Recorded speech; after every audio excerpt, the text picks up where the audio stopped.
ఆయన ఒక మహానటుడు అని ప్రత్యేకంగా చెప్పాల్సిన పని లేదు. ఒక దశకంలో నేను, కోట శ్రీనివాసరావు, బాబు మోహన్ మేము ముగ్గురం ప్రతి సినిమాలో ఉండేవాళ్ళం. రోజుకు 18-20 గంటలు పనిచేసేవాళ్ళం. ప్రతి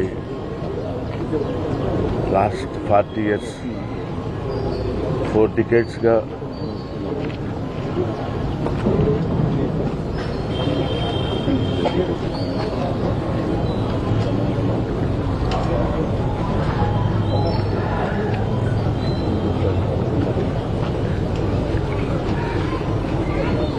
అరే ఒరే అనుకుంటూ కలిసి ఉన్నాం.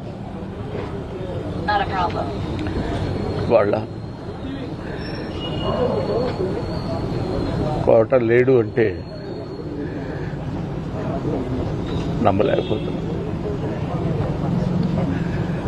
నటన ఉన్నంత కాలం కోట ఉంటాడు. వాడుకు నటరాజపోతుంది, మహానుభావుడు. ఏ విషయాన్నైనా నిర్మోహాటంగా మాట్లాడే వ్యక్తి. అటువంటి వ్యక్తిని కోల్పోవడం భారతదేశానికే, నటనా లోకానికే తీరని లోటు.